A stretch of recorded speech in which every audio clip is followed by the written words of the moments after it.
Hi, Arcfieldweather.com meteorologist Paul Dorian here on Wednesday morning, August the 2nd. Comfortably cool morning here in the Mid-Atlantic region, and we are now a couple of days into the month of August, and so far the summer has been nearly normal in the Mid-Atlantic region, the northeastern part of the nation, and really indeed across the entire lower 48.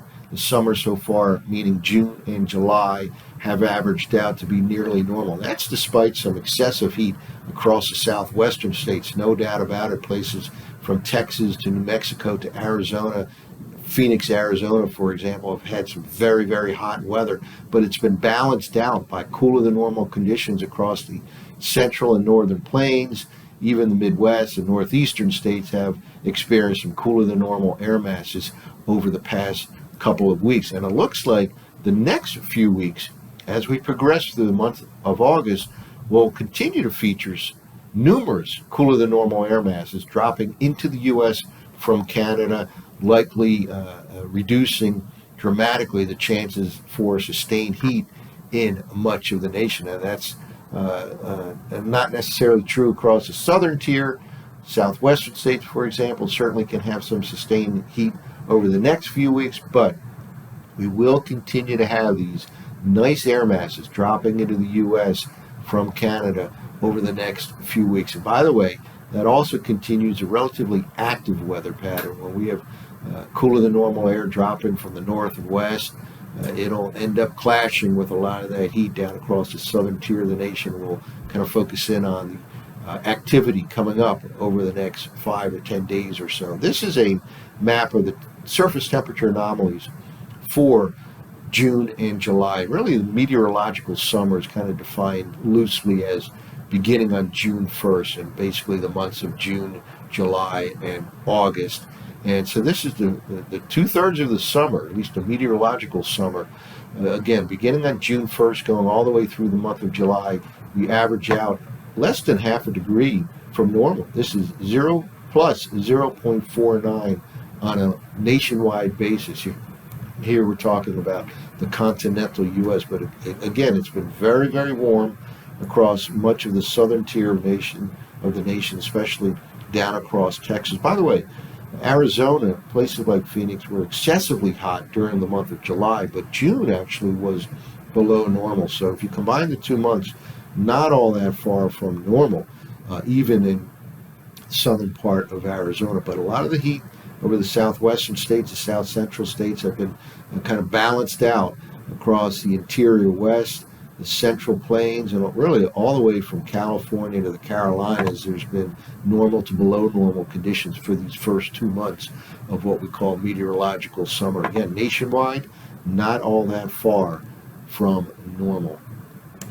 Well, with the continuation of influxes of cooler than normal air masses from Canada into the U.S., that'll help to keep the overall weather pattern across the nation pretty active over the next 10 days or so. In fact, this is a forecast map, a 10-day forecast map of total accumulation amounts 10 days from now, and you can see really the eastern two-thirds of the nation.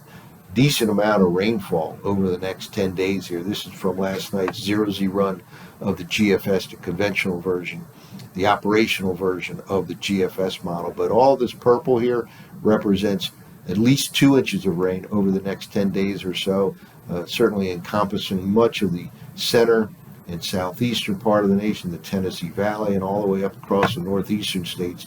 2+ inches of rain depicted here on this forecast map. Even the interior west gets a little bit of moisture over the next 5 or 10 days or so. And this is what we call the monsoonal type of flow, where moisture flows in this time of the year off the Pacific Ocean into the southwestern states, and it can lead to especially afternoon and evening showers and thunderstorms, even in the desert regions of the southwestern states. So they're not without precipitation over the next 10 days or so across places like Utah or Nevada. Even in the southern California, there can be some precipitation in this monsoonal flow. But again, the eastern two-thirds of the nation quite active over the next 10 days.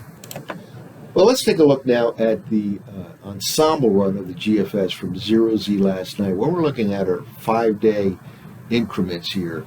kind of a rolling 5-day average of the 500 millibar height anomalies going forward here. I just wanted to point out a couple of reasons why it looks like quite an active weather pattern setting up for much of the eastern two-thirds of the nation. First of all, we start off in this current 5-day period. Much as it's been all summer long, strong upper-level ridging centered over the south central states. At the same time, notice here we start off with an upper-level trough over the northeastern states, and in between we have this northwesterly flow, and this will continue to persist over the next few weeks. And in this northwesterly flow, it certainly can be quite active. We've kind of referred to that as kind of the ring of fire region around an upper level high. When you're in this part of the upper level high off to the north and east, it can be quite active because you have some cooler air to the north and west that can end up clashing with a lot of the very warm, humid air down across the southern tier of nations. So this is the overall weather pattern over the next 5 days. And now we'll move forward here and watch what happens as we get into the latter part of the month of August. Here we go.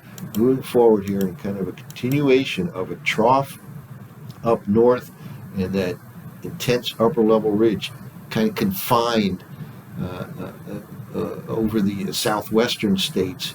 Here, this is at days 5 to 9. We're now from the August 6th time frame to August 11th, and we'll go out a little farther in time. Here we are, days 7 to 11. Much the same here with northwesterly flow, this part of the nation, upper level trough over the south central part of Canada. We've had that upper level trough over the south central part of Canada for much of the time over the past couple of months. And meanwhile, the strong ridge kind of pushed all the way down to the south and west. So again, continuation of above normal temperatures in this part of the nation, but cooler than normal temperatures in this part of the nation, and that kind of extends into the northeast as well. Now, let's go out a little bit farther in time here.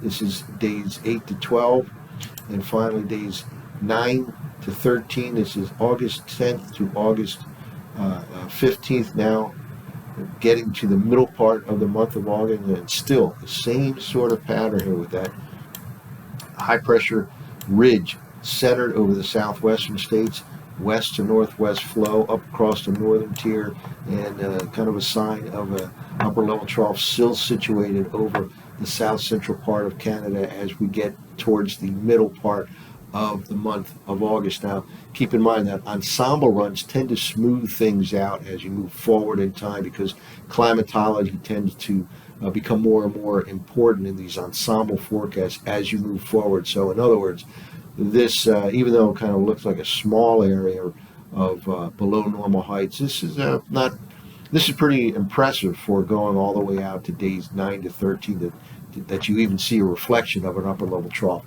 over south central Canada. So this is the overriding pattern that we expect over the next couple of weeks. It really inhibits any chance of sustained heat in this part of the nation, even though this part of the nation down south can very well have some sustained heat. But as long as that upper level ridge, if it's forced to stay way down in the southwestern part of the nation, the northern half of the U.S. should not have sustained heat over the next couple of weeks, and at the same time it'll remain quite active with those numerous cooler than normal air masses pushing into the country. A lot of rainfall over the next couple of weeks, eastern two-thirds of the nation.